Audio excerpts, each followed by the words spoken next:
Okay, hi, English 341 online people.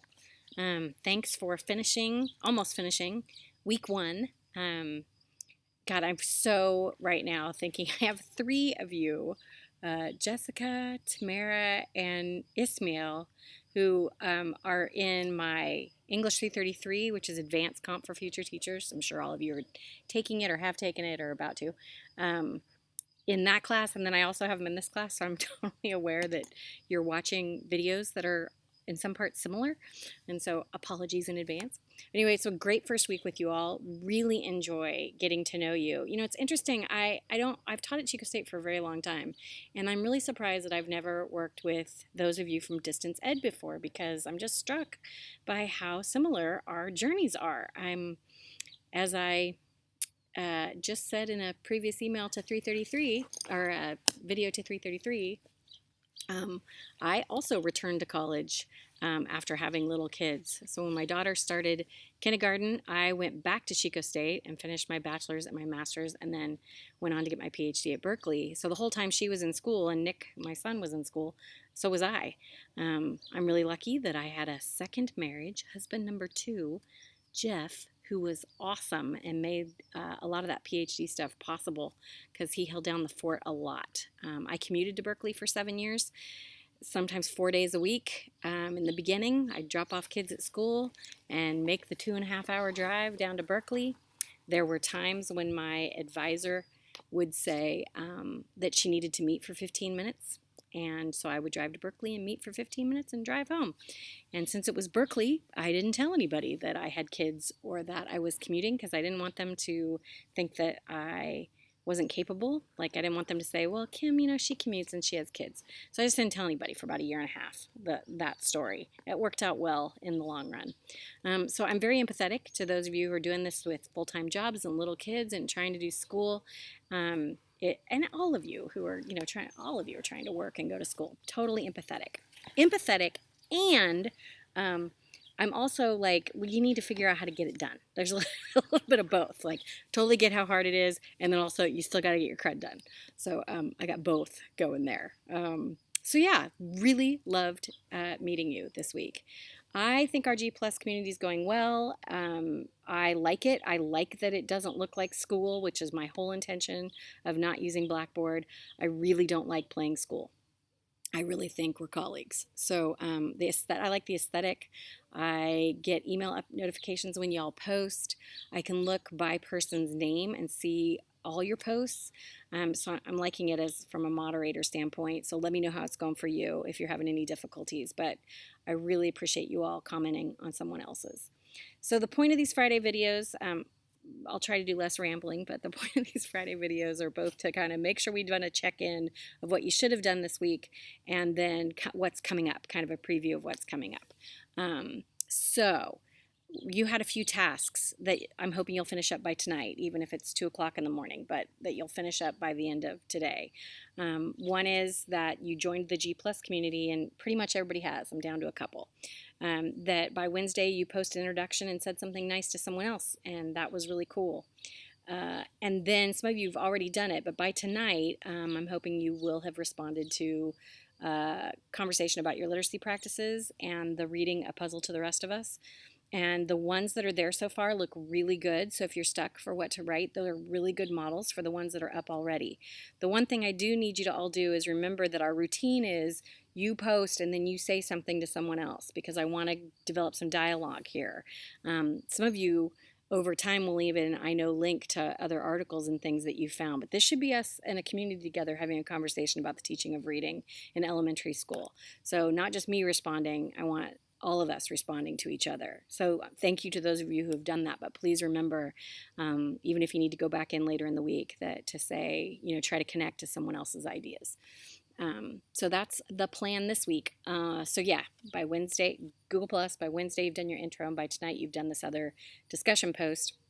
And then the other things I need you to have done is filled out the link for which books you're buying so that I can put you in book club groups. And I'm hoping you will join Goodreads very soon and join our Goodreads group. And all those links, remember, are under our first week weekly work make cycles. So those are the little things that I'm hoping you have done by the end of today or very early tomorrow morning. Well, that's the plan with that. Coming up, while we're waiting for you to get your books, and also because fairy tales are part of Common Core, we're going to go into a 2-week cycle around reading fairy tales. So up first, this next week, you are going to read in the Little Red Riding Hood cycle. And I apologize, I didn't want you to buy this very expensive book that has all these stories in it, so I did a PDF of the chapters. But you may have to hit the plus screen on the PDF because it's not the best quality, or maybe it's just my 51-year-old eyes and you'll all be fine. So apologies, but it is readable. So you're reading Little Red Riding Hood and these different versions of this tale. And I'm going to ask you a couple of prompts by next Friday where you're kind of responding and using those tales to write your response, using those stories. I think it's fascinating which stories become the popular ones in a culture. So, for example, the Little Red Riding Hood stories are interesting because in some of them, she gets herself free. There's no woodsman who comes and saves her. She handles that shit all by herself. I'm grateful for these different versions of tales, and I want us to think through, like, what do those different versions offer to little boys and little girls in terms of their identity? Like, who do you get to be in these stories? Who stays in the castle and who gets to go off on adventures, and how are those changing in our culture? How are we getting to where there's more possibilities for what you get to do and be as a little kid? So yeah, you're going to read those and respond. By Wednesday, I actually just want you to riff off of what is the role of fairy tales in our culture, even before, if you haven't had a chance to do the reading. By Wednesday, in a discussion post, I want you to just think through, why do we still have fairy tales? Why are there still Disney princess stories? What are those fairy tales doing for our culture? What makes something a fairy tale? So the prompt is up there for you to respond to. So yeah, I think that's this next week, reading in Little Red Riding Hood. You're also going to read a poem that's an argument of whether Little Red Riding Hood should go home with Bugs Bunny, and I'm going to have you have just a little bit of a debate because it's just funny, just for fun. I think that's it for this coming week. Make sure you've got those books on the way because we're going to start reading them.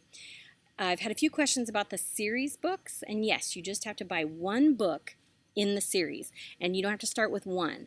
So say, for example, you've read Series of Unfortunate Events or started the series, but you're at book 4. Like, it's totally appropriate that you just buy book 4 in the series and you kind of continue that on. And if you haven't read them at all, yeah, maybe start at book 1.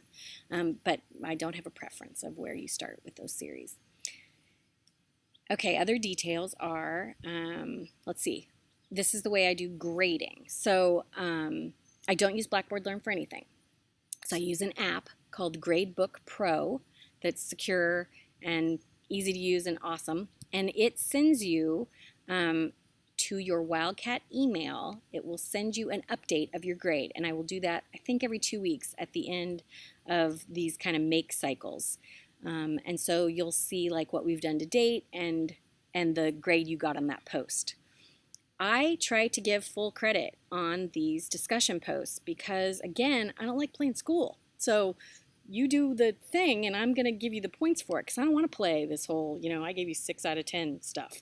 What I will do, and I've already done this week, is if I feel like, oh shoot, this is only like 4 sentences, or this isn't quite answering what I was hoping for, is I'll send you an email that says, hey, can you go back in and add to that, or can I support you in kind of expanding these ideas, or hey, did you see the second part of this prompt? So I'll give you a shot at just editing, and in that G+ community, you can edit those posts and add to them pretty easily. There's that little 3 dots, and you just click on that, and you can hit edit.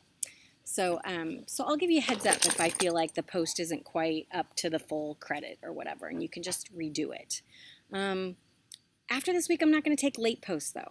I have, I don't know, somewhere around 160 students this semester, and I have 2 fully online classes and 2 face-to-face classes, and the feed is moving so fast in this Google Plus community for me that usually I'm not too bad about late stuff. Like, for example, this post that's due tonight, if I woke up tomorrow morning and it was there, I'd be okay.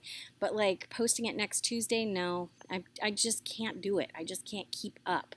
So I'm going to need you to post on time, and hoping that having the whole week should give you enough time to get things done. Usually it'll be Wednesdays and Fridays, but you can do that anytime.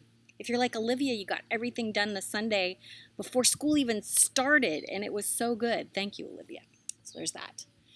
One little pro tip I thought this week, there's a free 30-day membership that you can do with audible.com, which goes through your Amazon account. And after that, I think it's $14. So it's not super cheap, but it's cheaper than books. And so if you have a commute, you could get most of these books on audible.com and listen to them as an audiobook. And that would be totally okay. Like you could take some notes and be able to respond to the prompts. And that might be a practice that fits in your life better. So I just want to throw that out there. I actually downloaded Brown Girl Dreaming today, which I've read many, many times just as an audiobook, because it's so cool hearing her, Jacqueline Woodson, read it. So yeah, I just want to throw that out, that Audible would be an option for you for how to get some of your books read by listening to them. So there's that.